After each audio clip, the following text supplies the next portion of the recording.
Good morning all. So I hope you all are doing good and great.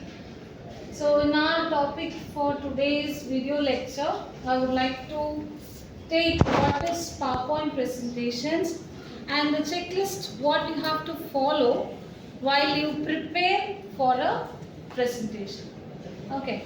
So as you all are from technology and you are an emerging bugs from the technical fields or this technical era, PowerPoints will be a chance for proving people who you are, or you can even have a very beautiful battle with your companions when you are in a place of workings or as a student, or whenever you want to showcase your own talents that is based on your communication, your attitudes, your strength, your way of communicating with people. Everything can be evaluated with one help of a PowerPoint presentation event. Okay, so before that you have to know certain points that you have to remember before having a presentation in front of people. Okay, so as I said you, when I was student, we didn't have these chances or we didn't have this habitation because even computers were new to us.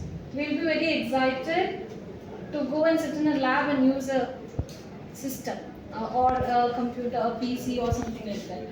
But you people are handling everything in your phone, it is just in your hands, so that is different. But still, you have to know how to use it, or how attractive or how effective I have to use it. Okay, so here the first thing what you have to remember before doing the presentation is you have to know what is the purpose of having a presentation. Where am I going to present? How I am going to present? To whom I am going to present? So first thing is, the first point you can remember is like what is the purpose of having a presentation. So as I said you before, a presentation is very powerful. It can show who you are. Okay, so you have to know how purposefully I am going to do that. Fine. And second one is, to who is your audience? Who are your audience? Cut pannada. So first one was your purpose, and next one is your kind of, you have to know who is your audience. Who is your audience? Now you people are studying, doing your AI degree or doing artificial intelligence. You know so many AI languages, coding languages, and you are sent from your college or somewhere. You are going for an boot camp or somewhere to a school, to a second standard, third standard, fifth standard children. You make all very prolific, very exaggerated words of AI, and you are taking this to your young children. Cannot reach them. It takes time for us to explain what it is. So instead of that, you can have some sort of learning systems that you can introduce for that person, persons who are being your audience there. So, but instead, if you are going for you are a college student, you are going to present somewhere in a college, you cannot take that same format. So even a presentation can be merged, or it can be evaluated by the viewers or your audience. That is very important. You should know who is going to be your audience, who is going to listen to you. And always make very simple words.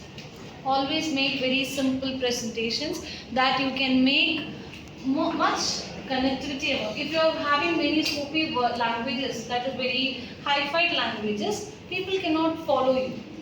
They will not understand, oh, that man is very educated or she knows something big, why should we go and listen? It takes time for me to connect with that person. So that is how you have to analyze who your audience is going to be. Okay, and the third point, how inspiring your content should be. Simply you cannot just go and make a presentation, isn't it? Somebody called me for a talk, I'll go and have a presentation and I'll come. So I used to be invited by certain colleges for communication skills or something for the students, to train the students over these topics. So when I go there, they'll tell me, ma'am, Or do you have any PPT presentations? No, I'll say no, I don't have. Because it is not, I cannot go and have a structure there. Instead, I have to teach them from through life or through experience, because communication skills can be developed by that. Instead, I can use some sort of games or any informations or some sort of example videos through that. But I need not go and make a presentation there, because I have more connectivity with the people. So it is that, that is a kind of inspiration which I want to make in my children. That is different, okay? But when it comes to professional turn, sometimes, not sometimes, often PPT speaks louder than anything. And next one is your time check. This time check is very important. So in the previous minutes I was telling about, I used to be invited by colleges. So when they invite us, before that they used to tell me, madam, this is the allotted hour for you. This is the timings that we have given, either 1 hour, 45 minutes or 1.5 hours or half a day. They used to say that. So we can prepare accordingly. So we can analyze for one slide how many minutes I am going to take. If for example, if there is one slide, it might cost even 2 minutes, 2 to 5 minutes. If I am explaining it very elaborate to you, it might take 2 to 5 minutes. So how I am professional in that particular area, or how much I have knowledge in that area, that's what is the content that I am going to deliver. So you have to know what is the time allocated for you. If it is 10 minutes, you have to complete it within 10 minutes. If it is 15, you have to complete or make it within 15 minutes. So this is how you have to have a pre-check, how your time should be managed. And then next one is rehearse your PPT. Rehearse your PPT before your presentations, because you know that PPTs become a habitation from COVID or post-COVID or during COVID. The teachers or all the people who's in IT sectors, they started to have a presentation through online. What is your targets? Please explain. So they started to make PPTs, and that was a mode of communication. So here in PPTs, when they used to take that, before having an straight to that audience, have a pre-check. Have a friend or your mentor or someone, ma'am or sir, I wish to share my PPT through online. We'll share it. We'll have a rehearse. We'll check whether all works good. And sometimes these motivational speakers, they used to come with PPT presentations, and in the mid of their talk, they used to have a video or audio, something like that, to make it more interesting. So when you come, when 200 or 400, 500 students are gathered in a place, and I'm going for a motivational speaking, and when I go and present my PPT there, if that is not working properly, it will become a cliche. It will make a disturbance, or the students might get somewhat disturbed. There will be a noise, distractions. They will start to do their work. Within that 5 minutes, anything can happen.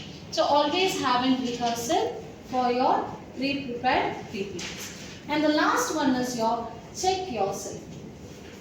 Check yourself is, you have to stand in front of a mirror and you have to talk yourself as if you are speaking to the audience. How you are going to stand in front of them, how you are going to present.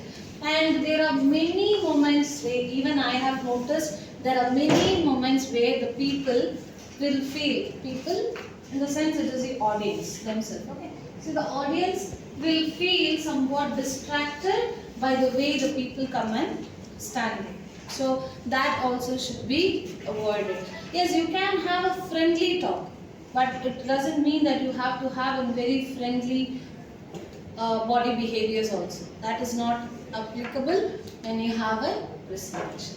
So these are the list of checklists that you have to follow before having a PPT presentation. So I do wish to you people follow this entirely, because you all are going into this world, or you are going to get into the world of presentations. Even if you are getting into work, every month your manager, your team leader, your people will come and ask you. You can come and explain your targets of this month through PPT. So you have to know how to use it with these sort of checklist followed. So I hope you understood this topic. So see you all in the very next video. Thank you so much for listening.